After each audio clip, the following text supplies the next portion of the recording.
Hi there, everyone. Cord Overton, Communications Director for the Iowa Department of Corrections.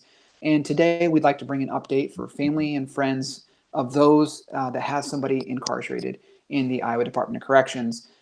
We're changing it up a little bit this week from weeks past. In this case, I'm actually going to be turning things over to our Health Services Administrator for the department, Dr. Jerome Greenfield.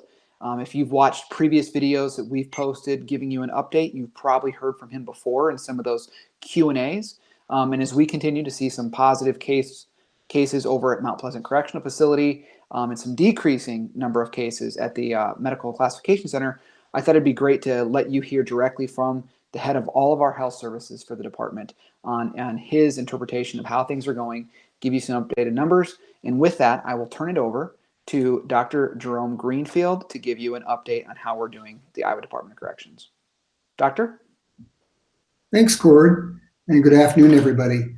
Our COVID battle continues, but I honestly feel at this time we are continuing to make progress, and we're seeing lots of recovery, for which I'm glad. We are currently working with the medical staff at 2 of our 9 facilities, our intake center in Iowa City at the Iowa Medical Classification Center, as well as one of our medium facilities at Mount Pleasant. In the Iowa City location, things are starting to slow down significantly in terms of the positive cases. They're down to 15 cases. Patients are doing well. Their symptoms have been mild or no symptoms at all.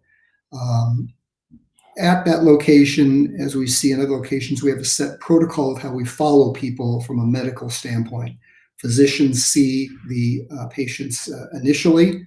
They can also be seen depending on how the course of treatment goes, and then they're seen at the very end of the 10-day medical isolation period to become medically cleared.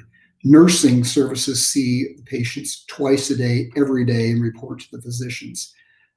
So the facility in Iowa City has really done very well in terms of the progress that we've made. At our facility in Mount Pleasant, however, we've had lots of cases and somewhat of a mixed presentation. We still have 171 new cases there. Fortunately, none of those people have been very ill. On the flip side, we've had 171 recovered cases there, which is good, and we're very pleased with that progress.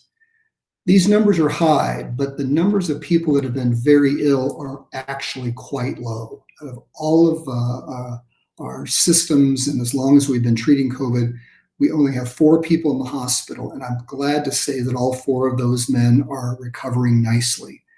Another area of care that we have is kind of halfway between a hospital and being in general population, what we call our infirmary, somewhat of a skilled nursing facility that's located there in the Iowa City location. And we only have 2 people there at that location. And those men are both doing well. They're stable at this current time and being watched closely. So overall, Cord, what I'm seeing is that so a lot of progress being made in terms of reduction of number of active cases, with the exception of our Mount Pleasant facility, which we just tested. But with that said, I'm pleased to report that the overall well-being of those new cases in Mount Pleasant is quite good. But I first and foremost like to tell the families we are trying our very best to watch over your loved ones, provide them good daily care that's consistent. We have great resources available to us should some of these of our patients become ill and require hospitalization at the university. We stay in close touch with them as well. So I'm just very pleased with what our team is doing, and we will continue to work very hard to mitigate the illness, watch patients closely, and give them the very best care we can.